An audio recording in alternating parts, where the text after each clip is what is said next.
Hi, welcome to my channel. My name is Lisa Alistway, and I create a variety of inspirational and informational videos you can use and apply to your life. Today, it is my honor to welcome today's guest, which is Dr. John Gray, and he is the author of the most well-known and trusted relationship book of all time, Men Are From Mars, Women Are From Venus. In hardcover, it was the #1 best-selling book of the 1990s. USA Today listed his book as one of the top 10 most influential books of the last quarter century. His most recent book is Beyond Mars and Venus. His Mars-Venus book series has forever changed the way men and women view their relationships. I will be linking his bio information, his book information, and website below for your reference. Welcome, Dr. Gray. Hi, Lisa. It's a pleasure to be with you. Yes. So can we start, because I do have somewhat of a younger audience also, about the title of your book. How did you come up with that, putting men on Mars and women on Venus? Well, it's traditional in mythology that men are the Mars is the warrior, Venus is beauty, goddess. So I think I wanted to find a planet example that would be flattering and easy to relate to for women as opposed to for men. But the whole idea of planets was many times men and women were misunderstanding each other in my counseling practice, and it was like they're literally living in different worlds. And I've expanded on that in so many ways. We really look at each other in different ways, and if we assume somebody's going to react the way we react and they don't, we think something's wrong. And in personal relationships, we think they don't love us or they don't care about us or not a priority. Or we might think that person's crazy. How could you react that way? I can't believe it. Instead of like, well, let me take some time to understand the way you look at the world. And it's kind of based on an old American Indian phrase, which is walk a mile in the moccasins of somebody else before you judge them or before you criticize them, to correctly interpret them. And I understand too that a big premise of your book is based on the hormonal differences between men and women, men having a lot more testosterone, and that can be somewhat of a guiding factor in how they approach life and communication and relationships. And then you have women, obviously more estrogen producers, even though they have testosterone, it's very minimal compared to men. And so can you talk a little bit about those hormonal differences that is putting us on these different planets? Yeah, well, nobody can deny that we have hormonal differences, and more research shows that those particular hormones affect our mood, they affect our motivations, they affect our stress levels. Now, stress is a key thing that we're all being affected by, because when we're feeling stressed, we're not going to be loving. That's just what it is. I mean, when you're feeling in danger, that's a stress hormone. You tend to go into automatic reactions, like we have automatic negative thoughts, automatic doubts, automatic anxieties, obsessive thoughts about I'm not happy, I'm not fulfilled. These are the kind of thoughts that plague us when our hormones go out of balance and stress hormones get produced. So when I talk about hormones out of balance, it's not that we just want to balance our hormones. Really what that means is for a woman to have the right amount of estrogen, progesterone, and testosterone are the major players for her. And those are in balance when her attitude is not in fight or flight. They'll go into balance automatically. This is the sign that we need to do something to balance our hormones. And for men, when they're in fight or flight, their heart's not open. They've lost it. They're no longer that wonderful person you fell in love with. And there's ways to balance his hormones, and his hormones typically have to be balanced. His testosterone needs to be balanced with his estrogen. Now, these are simple scientific concepts.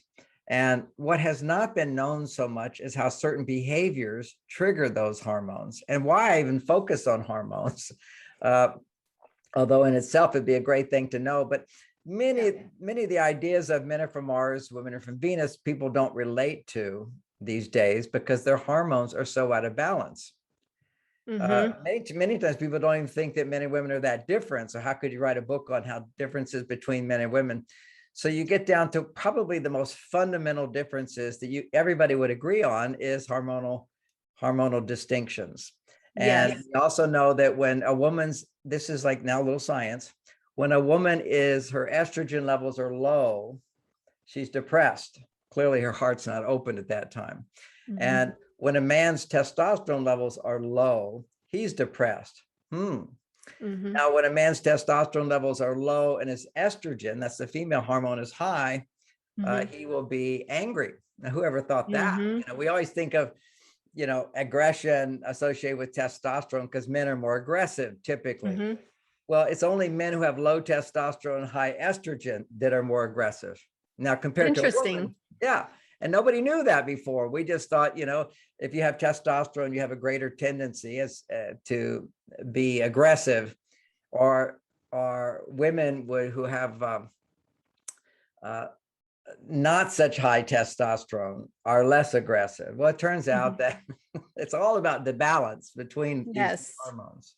And I Yes. really like to focus on the balance in the beginning just to validate that men and women are different. Then it became clear that if you understand the right balance of testosterone, estrogen for men, which is the opposite, literally the opposite of what it is for women. So let's look at Mhm. what that means. That means when a woman is happy, her testosterone levels will be much, much lower than a man's, and primarily her estrogen levels will be 10 times higher than a man's. If that estrogen goes down, then she's depressed. She's not happy. And for a man, his testosterone levels need to be at least 10 times higher than a woman's. Otherwise, he's depressed. His testosterone is too low. So Yep. now I start looking at, all right, when does men's testosterone levels go up? Well, I'm a man, first of all. This is common sense. When does a man feel best is when he's successful.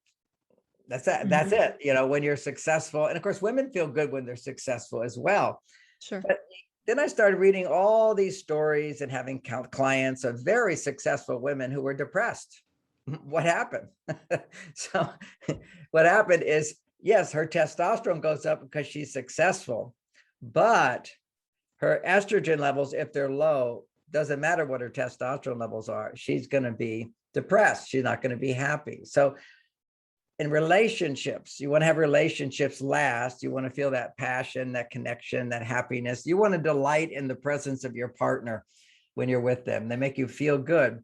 Well, if you come to a relationship with this inner happiness, which comes from lowering your stress levels, balancing your hormones, not taking hormones. That's the key thing. I'm not talking about taking them. I'm talking about if I, for example, as a man, am doing something I'm good at and I'm confident at and accomplished at, or a woman, testosterone is Mhm. going to go up. Mhm. If I'm in a situation where I can depend on someone to guide me, to teach me, to lead me, to support me, to have my back, my estrogen goes up. So, Mhm. and I became aware of this, it began before I even understood hormones. As I looked at as a therapist, 90% of the people who come to therapy are women. Why? Because actually, if you take time to listen to women and hear what they say, what they're going through, and experience empathy for them, Mhm. they get a lot more out of it. Yeah. Because when somebody is there for you to help you understand yourself, or understands you, cares about you, supports you in a way that's meaningful, estrogen levels will go up. And for women, Yeah. if they're stressed, that means their estrogen is low. Anything that can raise their estrogen will help them feel happy and fulfilled. So, Mhm. you can look at 1,000 things for 1,000 different women that makes them feel happy and fulfilled. But if it's Mhm. working, it's because it's producing estrogen. And for a Yes. man, you could do all kinds of things that maybe work for one man or another man or whatever. So we're all different in that sense. But Mhm. the theme of men is that if something's making you feel good, it's because it's producing testosterone. Like, for example, I go to the gym, I build my muscles. Yes. I feel great. I walk around feeling like Superman. That's a great thing. Or I write a Mhm. book, I accomplish a book. It does well. I feel successful. I have a much higher level of testosterone. And so I test these in my own personal life. And then I look at the studies of these things. One of the original studies that showed testosterone production was if a man has his favorite football team and they win the championship, their testosterone levels are off the chart. And Interesting. and when a man is feeling romantic towards a woman, his testosterone levels are off the chart. So don't we want to figure out in relationships if there's ways to communicate Mhm. They'll actually boost a man's testosterone, and ways to Mhm. communicate that will actually boost a woman's estrogen levels. Now that's all very cool. Yes. And What when about the flip side of that? Because, I've read when men become fathers, for example, their testosterone levels start to go down. exactly, not just that, that's another study. You see, people say, are there peer-reviewed studies? Yes, this is all out there. Nobody's just put it together like I put it together. So that's a study which shows a single man tends to have the highest testosterone levels. Right. Now he's in a relationship that's a committed relationship. Now, remember, this is a bell curve. These are averages, not every person, but gives us insight, gives us a leaning in what direction. So the independent guy who's not dependent on a woman at all for his happiness, he's going to have the highest testosterone on average. Then you go to the man who's now in a relationship with a woman and he makes a commitment. That means she is like, he's no longer out there trying to find a relationship. He's got one. And then his testosterone levels drop more. What happened? Then he gets married, they drop more. And then he has children, they drop even more. This is a huge bell curve. And it doesn't mean everybody, because here I am with a wife and children and grandchildren and a great father. And my wife says I'm the best father she could ever imagine for my kids. I need an improvement when it comes to relationship, but that's okay with me. But I have really good estrogen levels, what's associated with estrogen is caring, commitment, sharing, emotion, and particularly happiness and love. When I fell in love with my wife, I realized that being a single man, my life was, as an analogy, black and white. And then being married to her, it was like suddenly everything had more color to it. And this is my female side as a man. What that meant is, as my estrogen levels were going up, my testosterone levels were going down. That's the dynamic of these hormones. So it's a little bit like a seesaw. Yes, these single men, they're not as happy as this married man, which reports show. Right. But his estrogen levels are going up, his testosterone will go down. So they balance each other. So that's why I talk about balancing those hormones. So is it just being around women that makes them more estrogenic? No.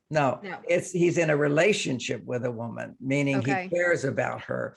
Okay. He begins to feel affection for her. He loves her. Love is estrogen. Whenever you're feeling, I love you, I'm so happy to be with you. Yeah. And for me, like right now, I'm producing testosterone because I'm good at what I do. This is my job. I'm very confident at it. I'm helping people. I'm of service.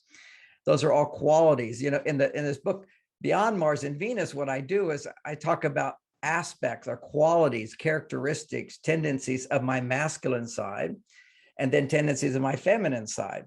And so the feminine side of me right now is I love what I'm doing. I'm enjoying what I'm doing. I like what I'm doing.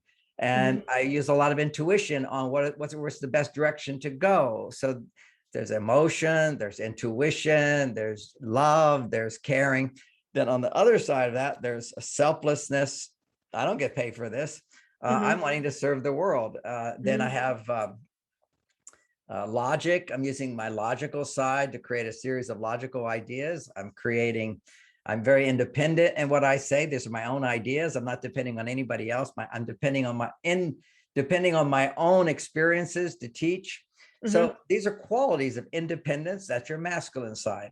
Dependence is your feminine side. So I'm also, in being so confident what I say, I'm also dependent on the many tens of thousands of students that I've had over the last 50 years, using that as a reservoir of insight, understanding, and experience. So there's always a sense of independence and dependence. When you're feeling I can depend on others, or I'm getting something that I need from someone, estrogen will be going up. And when you feel I've got the answer, I can do something for you, or I'm on my own, these are qualities of independence, logic, accountability. There's so many qualities of masculinity inside of all of us. The key here is to know that if I'm a man and I'm not loving or happy or fulfilled, I need to strengthen my male side. Now you might think, well, you mentioned there, John, happy. It turns out that if a man has happy, if you and you know what, keeps my happy, and you know what, clap your hands. Yeah. If you're happy and you're a man, it means that your testosterone is higher than your estrogen. You still have to have the confidence that comes along with testosterone. Then your estrogen can come up and you can experience happiness. That same estrogen that produces happiness, if your testosterone goes down and you're a man, then you're sad, you're depressed. So it's like always the balance of these hormones in the body is just one way of looking at our relationships, the quality of our relationships, Yes. the feeling state in our life. Yes. But there's a million different behaviors, attitudes, strategies, interactions that would then trigger the right hormones. What's so helpful about this is when it comes to men and women, one of our big priorities in relationships is to sustain attraction. And why does the attraction go away? And likewise, why do men, when they're 35, begin to experience lower and lower levels, whether they're in a relationship or not? Okay, now we're looking at age groups. Yep. Now, I speak from my age group at 70 years old, my testosterone levels just went higher and higher and higher. And not just because I'm successful, but I learned how to keep my testosterone levels at a high level as my ability to love grew. And my wisdom grows. A lot of men, they get older, they have wisdom, but their testosterone goes down. Right. So they're kind of passive and depressed. You want to stay active. You know, I was just talking to like one of the most successful men in the world in one of my support groups. And he has $300 million. Now, a lot of guys like that would never work. They would just retire and have fun. That's called retirement. He said, yeah, "There's no way. I'm retiring from this job over here, and I've got 6 new projects, because if you don't have projects, doesn't matter whether you finish them or not, you're dying." He has to have his goals. He has to be setting his goals. He has to be taking action to achieve those goals as if he has to do it. That feeling, I have to do something, a wake-up call for testosterone if you follow through with action. For a woman, when she gets in that place of I have to do this, I have to do this, I have to do this, actually stresses her out. Every woman I've ever counseled over 50 years, if she's unhappy, she's always, you know, I observe what do they tell themselves? What are their ways of looking at the world? And usually it's that feeling of I have to do this and I have to do this, and there's not enough time, there's not enough resources, there's not enough love, there's not enough support. And those are all expressions of not enough estrogen. So interesting. You rarely hear a man say, I don't have enough time. Yeah. Man would just go, I have to rest. Yeah. So just like hearing you speak, I think it's really important if you're in a relationship that you, and it's actually your responsibility to balance your hormones, and especially being aware as you get older. I mean, women hit with menopause, they're hit more with the brick with that hormone shift, whereas men is more subtle. But I think everybody has a responsibility for your loved ones and people around you to kind of keep that balance. And like you said, there's different ways to do that with, you know, like exercise and making progress on projects and having healthy relationships with friends and others. Yeah, those are all really key things. If we want to just focus on relationships for a moment, I have to do a general explanation because so many, which I've just done, we've just had this nice understanding that men and women really are different. We have this hormonal foundation. Yeah. So many people today still think that we're really not that different. And I have to say that when you're not in a relationship, so if I'm just myself, then you don't experience yourself as being that different from the opposite sex. But when you start to depend on someone, like that man in a committed relationship, you can see how his hormones have changed, because his estrogen levels will be higher, his testosterone levels will come down, but it doesn't mean they're too low. If he's angry, they're too low. If he doesn't have attraction for her, they're too low. If he's irritable with her, they're too low. Or if he's needy. You see a lot of guys today have such low testosterone relative to their healthy state. They become needy, demanding, and they take on a lot of qualities of way a man would in a more traditional relationship. When men were more masculine, he would complain about his wife is too needy. Now men are becoming that, and women are becoming what men what I see to be the case is overly independent, where they're saying things like, why do I even need to be in a relationship? Why do when a man seems like another child, I'll just take care of myself and have my friends. And of course, these are all states and experiences of hormonal imbalance within us, because to connect is a very natural thing and allows us to grow spiritually as well as emotionally and through fulfillment. Yes. So let's just, since we have an audience here, we're talking, let's do tips based on this understanding. Okay, well, men and women are different. Some people already agree with that. Some people are fervently against that the idea of gender is a social construct. And this is what's taught, you know. I was going to ask you about that because you mentioned earlier masculine traits and feminine traits. So like, for example, masculine traits would be the independence, the aggression, the competitiveness, strength. These are stereotypical. And stereotypical feminine traits would be things like caring, nurturing, passivity, subordination. And if we're looking at 2021, the modern landscape, it makes me wonder, are we seeing more women on Mars and more men on Venus? Yes. I paused because you just went down a list of things which are masculine or feminine and so forth. And I would take objection to subtleties of some of those things, like stereotypical. But passivity would actually be men with low testosterone and high estrogen. It wouldn't be feminine. Feminine is not passive. You ever seen a passive mother? True. That's true. I don't think that's the case. And aggression is more commonly in men, physical aggression, but actually aggression is in a man when his estrogen levels are too high and his testosterone levels are low. So that means I would not consider masculinity as not aggression. Masculinity is assertiveness. So there's clarity that I bring to the table that nobody's ever brought before. You know, we take the bad traits of men and call that masculine. And I go, no, that's not it. We take the bad traits of women, like unhappiness and lack of loving, although you didn't mention those two, but you didn't mention passivity. That's not feminine at all. That's depression if it's a woman, but basically women are very active, way more active than men. They're busy, busy, busy all the time. Men actually have much less activity in their life than women. We tend to put it out there and then we can fully relax. It's hard for women to relax. You see, that's not your strong suit unless you have support. When you have support, which means you don't have to do everything, you're not in a responsible role, but you're in a role where you can relax. And that's why romance is always sort of about the man leading the way, because when the man is leading the way, providing what it is a woman would like, she's getting what she likes. She can depend on him to think about what she needs, what she's wanting, and she's there for he's there for her. Then her estrogen is going to go up. And if he's successful, his testosterone goes up. And then you have the beautiful alchemy of great sex and romance and bonding. And this is why romance has always been associated with new love and how to create new love. And then it goes away because people didn't understand how to sustain these hormone levels in a relationship. So how would you do that? Right. A practical tip, even though we can come back to what you're just talking about, I'll talk about right now, the whole idea that these masculine qualities, well, who's to say they're masculine qualities? Well, we're talking about thousands of years of evolution and people understanding what men need to eat, what women need to eat, what kind of love and support men need. I mean, why do we have statues of men most of the time? And why more narcissistic?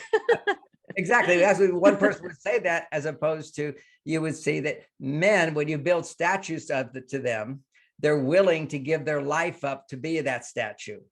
And women were dependent on men in order to give their life, to sacrifice their life.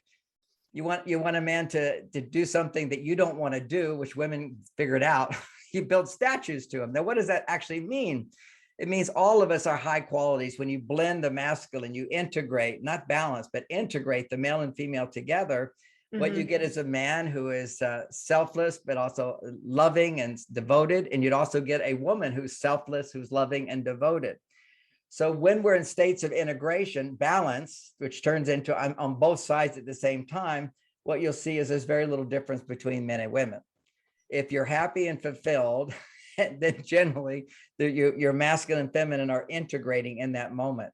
And the way most people achieve integration is they go over, like for me, I'll work hard and then I'll go take a nap.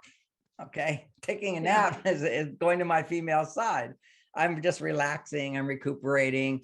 or I might go play tennis. I might go play basketball. This is non-productive, but playful, competitive sport, something like that. That then balances my drive, my selflessness, because I want to win over here. And sports, all driven, but it's not really, there's no stress associated with it because I'm not putting money on the game. If I put money on the game, it's a little bit more stressful. So I'm not actually rebuilding my testosterone. So for men, there's a overall, men and testosterone, it's more like action and then rest, action and rest. And for the female side of me, it's receiving through appreciation and gratitude, and then giving freely from that place. Women tend to get caught up a little bit in giving to get, and that only makes you feel resentful later. But to receive, to be accepting, appreciative, forgiving, these are the positive qualities that give you joy in life. You receive, and based upon feeling that fullness inside, you give freely. And that trains the brain to learn to see what is good rather than look to see what is negative. And we tend to do that too much in our lives. And in relationships, my experience is women will tend to do that. And then when they express that out loud, then men will tend to do that.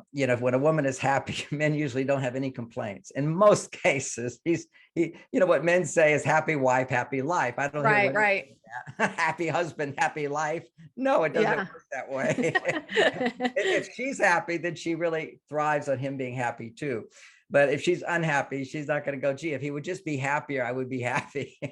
It doesn't work that way because we're hormonally different. You see, when I love someone and they're happy, I'll feel successful. So that just makes me happy. And for a woman, just because your husband feels successful, how many women are unhappy with successful husbands?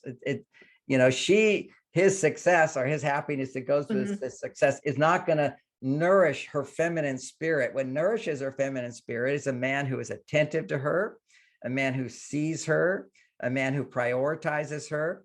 And a key factor there is a man who can understand her in a non-judgmental way and show and demonstrate consideration and caring. All of those qualities bump up estrogen levels, which is what, as a therapist in a therapeutic relationship, I became an expert at. That's why I became so popular. I had a waiting list of people, to women, not men, to come to sit in front of me, and I would ask them questions and really understand them. And when they felt understood, they just felt so much better. They don't know why. They just went, boy. And I practiced what I teach in my book, which is men. When women are talking, if they're upset, you think giving her good advice, solving her problem for her is going to make her feel better. But first she needs to feel better. And then if she still needs your advice, you can give it to her. But if she's just talking about what's bothering her, the way you support her is to show interest, to care, to understand, to ask questions, to go deeper, and do it in a respectful way. And men are trained to do this. We're firemen, just put out. And also, I think a lot of women sometimes need time to absorb the information. Let me think about this. You don't need an answer right now. Like, I think there needs to be some more, like, maybe patience with the communication. Absolutely. Absolutely. We have to go, it's like foreplay to sex. You don't just jump right in. So sometimes that might be appropriate, but most of the time you need to sort of reconnect. You need to generate affection, warmth, touching, and all that is she needs generally, and he doesn't, but he could sometimes. She needs the estrogen levels to build. And what's interesting is, a lot of women today are understanding this hormone oxytocin. And oxytocin is if you touch somebody in a non-sexual way, okay, it's associated with safety. And like you get a massage, and pretty much you're undressed in a massage, but it's not sexual. And so if somebody's giving you a massage, that's going to build your oxytocin up. So what makes the oxytocin is the feeling of safety. And when a woman feels safe, then in a sense, she can take down all the walls. The walls, there's testosterone, you have to build a border around your house, it's the wall. Nobody can get in. I protect myself. The protector, that's our male side. But when she can take down walls, and safety does it. And when women feel safe or men feel safe, the oxytocin levels go up. Now for women, oxytocin then can increase her estrogen, Because if you feel safe, you can ask for help. You can depend on someone. If you don't feel safe, you start going into, I have to depend on myself. I have to do it myself. How many times have I asked him to do that and he's forgotten? So I'll just do it myself. Nice little surge of testosterone, but your estrogen levels are dropping now. And so life is, for women, is a constant journey of keeping those hormones in the right state. And what's a little more challenging than for women than men is that because you can actually make babies, there's a whole changing of the guard every 3 days. Basically, you've got this Mars, three chapters, and Beyond Mars and Venus is the science of how women's hormones change throughout the month. After her period, the estrogen levels will begin to rise, but are not so significant for her well-being. After about 5-6 days after her period, for the next 6 days after that, she needs her estrogen levels to double. If they don't double, she's unhappy. And then after that, she's now ovulating. If they need to go down, she needs to be a little more independent and she needs to produce more progesterone. She still needs to have estrogen, but not as much. Now she needs to have progesterone dominating the estrogen. And progesterone, in my research, it tends to be, and other people's that I've read the research, shows that when women are like playing cards, for example, progesterone levels increase. And that's called social bonding. And that could be, that's non-romantic behaviors, basically doing anything you'd like to do, you want to do, you enjoy doing, but it's mainly for your happiness and fulfillment. You might like to be around other people. You might like have a bubble bath. My daughter, Lauren, in her courses calls that me time. It's, you do things motivated because you love doing it. And for estrogen, you're interacting in relationship where you're depending on someone for your well-being. It's a more vulnerable state. And vulnerability, by the way, is estrogen. Emotion is estrogen. And for men, having vulnerability in estrogen and your testosterone being low is always negative. Negative emotions in men is primarily low testosterone, and love and happiness and joy is when his testosterone levels are up and he has estrogen rising. So it's nice to know the plumbing. So if my partner is unhappy, first of all, I think, what can I do to make it safe for her to be whatever she needs to be at that moment? Not try to fix her, not try to change her, not to become angry with her, as I mentioned before, which is kind of a shocking revelation for people, is that when men are angry, their estrogen levels are shooting up and their testosterone levels are lowering. So, and one of the things that we now know is that whenever you have negative emotion, if you're a woman or a man, but if you're a woman talking about you're upset, if you're bothered by something, and somebody doesn't interfere with it, but they seek to understand, you'll feel better. So your estrogen levels are going up, because we know women, when they feel better, their estrogen levels are going up, right? Well, for a man, if he talks about his feelings, his estrogen levels will go up, and already they're too high. So if he's upset, interesting. Because I was going to ask you about like the communication styles, you know, between men and women. I hear sometimes men say, well, she doesn't listen to me. Women say, well, he doesn't listen to me. They both have the same complaint, that they're not hearing each other or listening to each other. Well, let me address that one, because there's a subtlety, a nuance. Everything I do is nuance, all right? Because men can be like women. Generally speaking, I've got 50 years of counseling here. And back in the 90s, there was a book called You Don't Understand Me. And of course, there's my book at that time as well, which is I talk about how women need to be heard more than men. Why do I say that? Because every woman came into my office and said, you know, my husband doesn't listen to me. And rarely did I have a man say, she doesn't listen to me, unless I've got a couple in the room. And if she says, you're not listening to me, he'll logically say, well, you're not listening to me, because he's right. If you're saying you're not hearing me, then you're not hearing what that person is saying either. It becomes a defense reaction. When a man is saying she's not listening, he's just defending himself, saying she's wrong. But when she says he doesn't listen to me, there's actually below that is a legitimate need that she has, a nourishing need to be heard. And if she's heard and she feels validated, then estrogen levels will start to rise. Then there's the subtlety and the nuance of the word validation. Validation doesn't mean I agree with what you're saying. It means Yeah. that I can see that from your point of view, that's a Yeah. valid perspective. I can walk a mile in your moccasins, and I guess I'd feel the same way. I, Yeah. however, don't look at the world that way.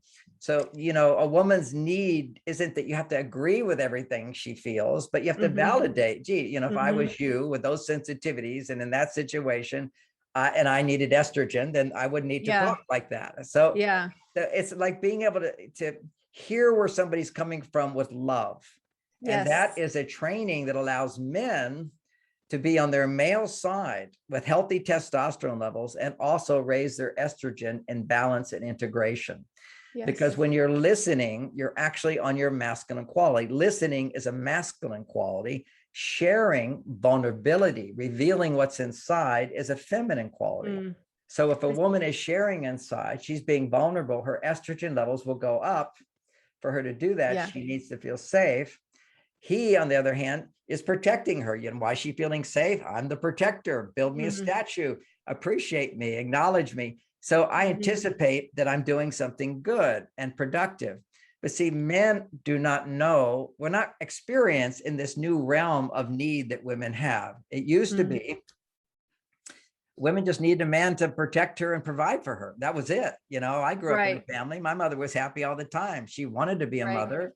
She lived in Right. a great neighborhood. She had like a nanny for the kids that would come to the house and clean and take care of the kids. Wouldn't every woman want that? You Yeah. got somebody doing that for you.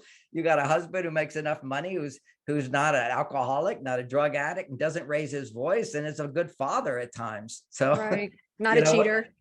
And not a cheater, right? Well, I'll even correct that, which is I wouldn't say he's a cheater because they understood. But when my dad died, I saw a young woman like you was at the funeral, about the age of my little younger than my younger sister, and she looked just like my sister.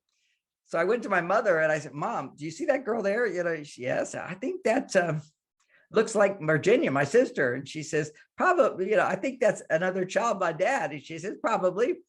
And Wow. I said, "Did that upset you? Is that bothering you?" She says, "You know, John, we live in a different world than you. In my generation, if a man could take care of his family and be a good parent for his children, a woman didn't mind if he had other responsibilities around the world." Wow. My dad traveled a lot. There, yeah, I think about, like, your typical 1930s, 1940s, woman, probably her biggest goal was to be a mother. She didn't have multiple sexual partners, for example. She didn't see a lot of porn. I mean, compare that to a 2021 woman or even a man. His biggest goals back then, same thing, compared to a 2021 man. I mean, we're in a different modern dating landscape. So let's touch on that a little bit. What are your thoughts about the modern dating world that we're currently in? Well, we're hormonally way out of balance. Okay, that's the case. And see, there's a shift in maturity which has occurred. The more evolved a species becomes, the longer it takes them to mature. And that's sort of known in the whole kingdom of animals and so forth. And we are animals with a higher intelligence, but we're animals. Most of our programming is the same as a monkey. Step on my foot and I go, ow. Mm-hmm. And step on my foot again, I go, ow, ow, louder. This is all monkey training. Now somebody steps on my foot, I don't go, ow, I communicate, I use words. So we're changing. Now what's happened, you mentioned porn. Porn is probably the most unconscious behavior there is. It's pure animal and it's addictive. It's massively addictive. We just didn't have the opportunity to see all that as young teenagers and whatever. And you'd feel the urge to masturbate, for example, occasionally. But when you're exposed to porn, it's like cocaine. It feels really, really good. It talks to the subconscious brain, which says that 50,000 women online right now want to have sex with me. Well, if you're a monkey and there's 10 women that want to have sex with you, you are the monkey king. So that gives you these big squirts of testosterone shooting up, which always leave you in a depressed state, a state of dissatisfaction, a state of lower testosterone. So what you've got is guys who can't commit in relationships. They can't sustain interest in a single woman, because what happens is you get addicted to new. And you also have impotence. Yes, at 21, a lot of impotent guys. Yes. Now, Yes. now what's interesting, the subtlety here, they're not impotent to porn. They're impotent to an emotional relationship. Mm. It's because the emotional relationship is going to produce estrogen. If you care about a girl, you like her, and you're familiar with her, and she's safe, any of those qualities all produce estrogen in a male. And if his testosterone levels are so low, that will just knock them down even further. Because remember, it's a seesaw. If my estrogen goes up way up, it can push my testosterone down, unless I feel very confident in my ability to make her happy, for example. So it's like love pushes down testosterone unless you're being loved. Mm-hmm. That's why it needs to be back and forth, needs to be mutual. A woman who appreciates her husband keeps his testosterone up, which allows him to then provide the support she needs, one, to feel appreciative for him, but his sense of appreciation allows him to be his best self. And his best self is always a guy who's willing to sacrifice for her with a smile on his face. That's what men do. Men today, we look at these, they're tearing down statues of men. These Yeah. Yeah. great Well, men. there's a lot of women that are competing with men who would rather play video games than go on a date with them. Young men that would rather look at porn than to have an actual, authentic, intimate relationship with the real woman. And so, well, you say real woman, but I would question that as well. I don't look at men as having all the problems. I see there's a whole set of these problems of sure. low testosterone. These women have low estrogen. They're overly independent and they're unhappy and they're dissatisfied and they'll be critical and so forth. No guy's good enough. And they have a lot of tendencies like wanting to pursue him, the old fashioned woman with a wallflower. I'm not recommending that at all. But when you take your corporate skills and you go after a man, basically you're not pulling out his masculinity. You're coming from your masculine side. So there's a whole art in dating, for example, that I teach women, which is how to date in such a way that a man stays turned on to you and is turned on to you. And you're turned on to him. There's a dynamic of chemistry. Chemistry is sustained. And again, I'm another example of that. Married 34 years with my wife, had sex every week, and it was great. And it was ecstatic. What I teach is sex once a week, period, or masturbation once a week, period. There's research showing that if a man abstains from ejaculating for 6 days, on the 7th day, when he has sex, his testosterone levels will become 50 times higher, 50% higher than it would normally go. And then he goes back down to his baseline, which is hopefully a good level of testosterone, self-esteem, confidence, and being of service to others.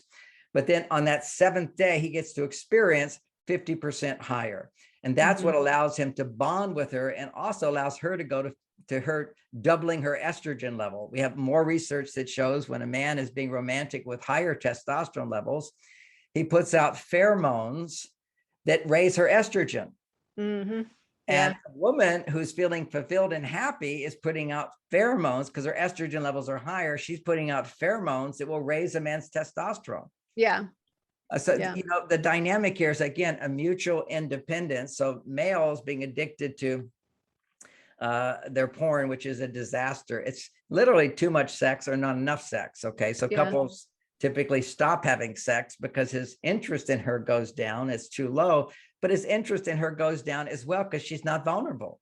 But I see women as way on their male side needing to learn how to be vulnerable and be attentive and draw out a man so he's not stuck on his video game. I'm not against video games in any way. It's like moderation.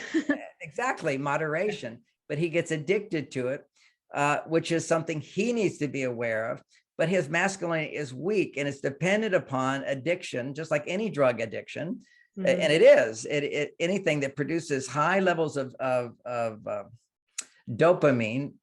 It will give you perks, little peaks of testosterone, but then leave you down, and dependent upon higher levels of stimulation from dopamine than a real woman can provide. And that's why you mentioned impotency. And it's even less, don't even have to call it impotency. You can call it just, I'm not turned on to her. I had sex with this girl for 3 weeks and now I just can't get an erection with her. What happened? It's because his testosterone is so low. His brain has been changed by the porn experience, because porn is like addiction. Porn is sex. Like if you're using porn, that's still sex for the man. Well, certainly it's a kind of sex. I mean, he's not making love. No, no, but he's And getting that physical need release, I guess you could say. well, it's a tension that builds up because he's Mhm. not using energy. You know, when you're Yeah. a productive man, you don't release your energy. I'm, Yeah. you know, at 70 years old, I have sex every day because I don't ejaculate. Now, this is sex mastery, which I teach. Young men can learn it. Maybe I didn't know how to do it when I was younger. I just had moderate sex. And so I still get my testosterone at all the time is 50% higher than your average male and 50% higher than when I was a young man. And I've never had a problem with it. So this is new concepts, new knowledge, at least for right now, it's new knowledge. If you go back in time, thousands of years, this was all common knowledge in India and China, is that men live longer, they have greater productivity, greater energy if they don't ejaculate, which is why today there is this shame and taboo that goes along with masturbation. We just don't talk about it. You know, people, you can't say that in public. It's like not to be said, because the act of it is actually a loss of energy for a male. It's literally soul draining to do it. And that's why there's shame associated with it. Even if, you know, psychology is trying to say, oh, you only feel awful after masturbating, and men do. They feel awful after masturbating. And they also feel awful energetically after having sex in a non-intimate relationship. It just, and often they don't want to see the girl again. It's just, when you do something shameful, you don't want to go back to that moment. Yeah. This is what happens for women today. We're all out there wanting to have sex on the first date. I'm not saying all women, a lot of women do, and they're throwing their soul away. You know, this is, you know, some women will argue with me, well, men can do it, I can do it. Sure. Men can throw away their life force, and so can you. So it's acceptable. It's encouraged by sex therapists, and women, get your little vibrator machine and do yourself.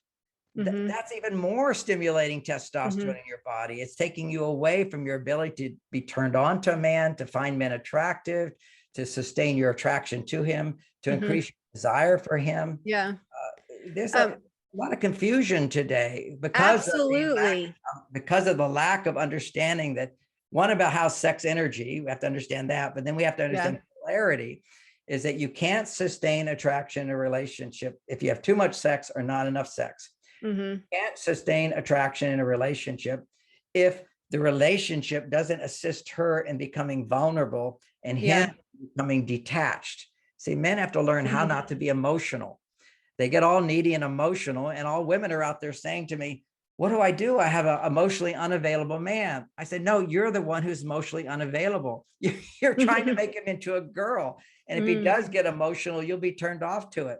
And I'm not saying men can't have emotions. The best emotions a man can have is compassion, empathy for what she's going through. Then what he has is positive emotions, joyfulness, happiness, excitement, not stuck in fear and anger and hurt, and just get rid of that stuff, men.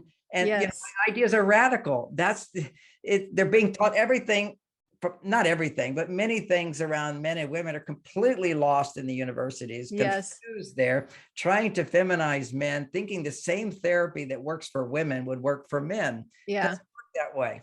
And then you end up with a certain segment that's misogynistic, a certain segment that has misandry, and you have the sexes, the genders completely apart, and we want to bring them back together.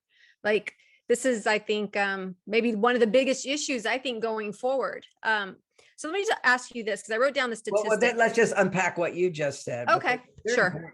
You know, throw those words around and say, what we have is everything is on a spectrum, right? It's like you have a, you know, right now, our state of, without getting into, how do I want to say this? You've got rape, and then you've got a guy that touches your butt. Are they the same thing? No. Hugely not. It's an insult. So there's a whole range of there. So we've got dysfunctional males, and then we've got males that aren't perfect. And then you've got dysfunctional women, and then you've got women that are not. Now, my experience, it never goes more than the other. This is what my experience of life is, but when you hear things like 1 out of 3 women will be raped, it certainly makes men seem really awful. And that statistic is not true. That was Donald Rumsfeld did that statistic. He also got us into the Iraq War. Donald Rumsfeld also commissioned that study of college students. And if a man raped a woman, you say, yes, I was raped. Have you ever been groped? breast being touched or kissed, and you didn't want it? And she says, yes. And then you say, and have you ever been kissed or groped willingly under the influence of alcohol? And she says, yes. Most college kids are all drinking before they get sexual. Yeah. And that's called rape.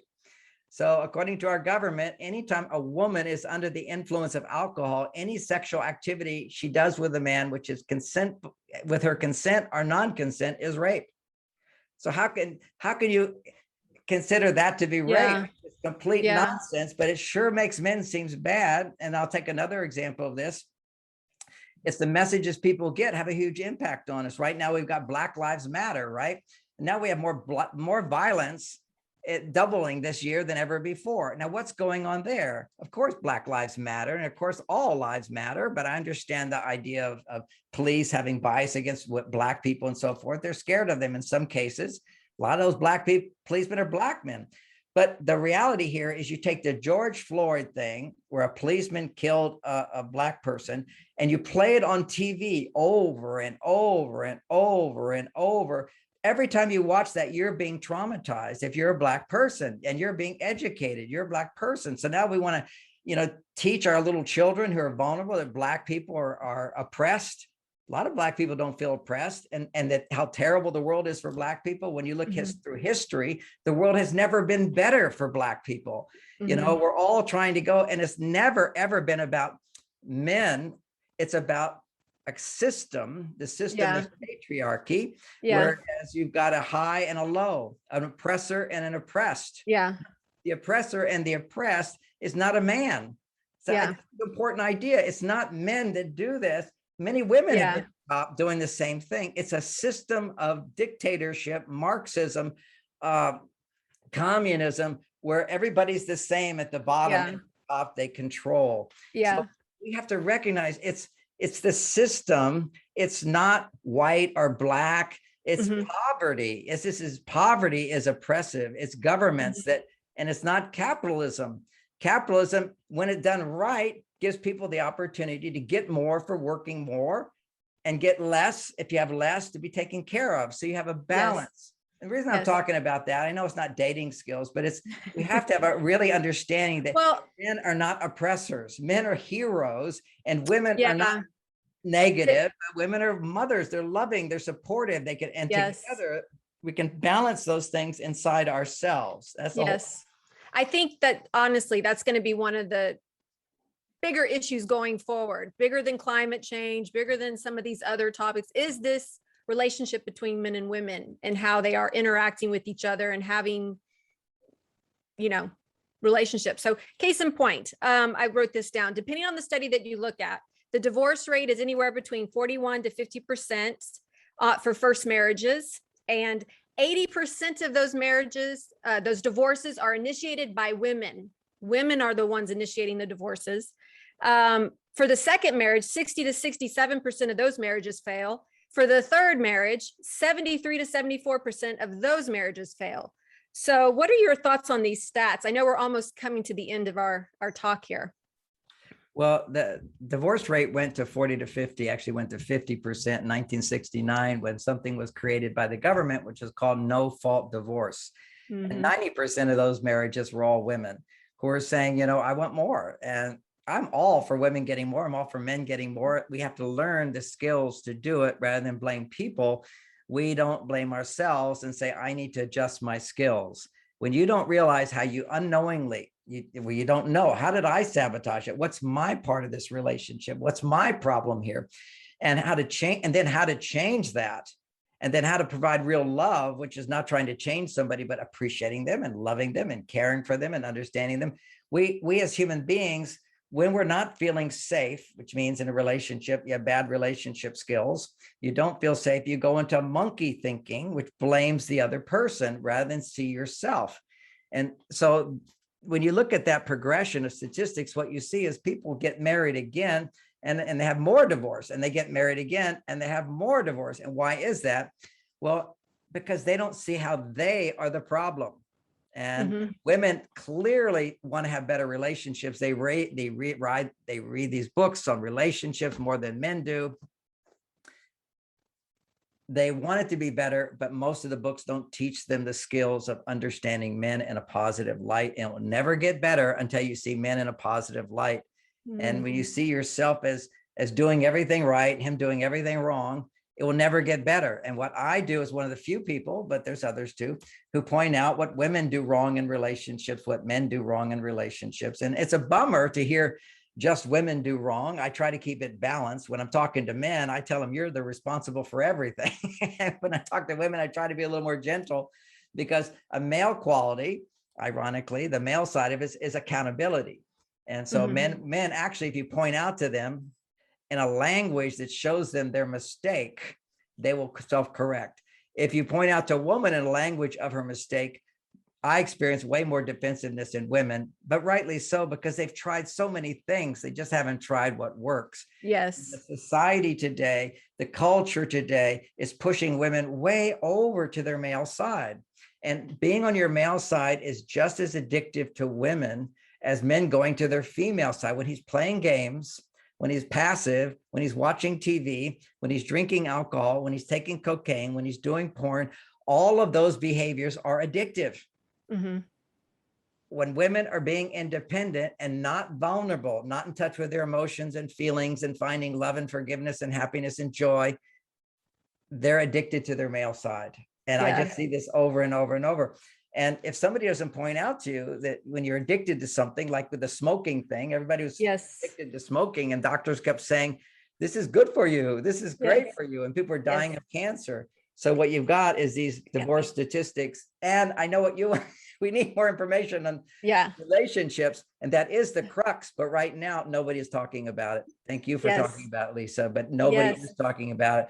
It's we're talking about all this other stuff as a distraction to the real solution is mom and dad loving each other, raising children in intact families. Yes. And that is a great way to end this. I hope whoever watched this video today got a lot of great information. I do appreciate you coming on my channel. And if you guys like this video, please give it a thumbs up. Don't forget to share and subscribe to my channel and hit the bell to be alerted when the next video drops. Thank you, Dr. Gray. I appreciate you coming on my channel. Thank you.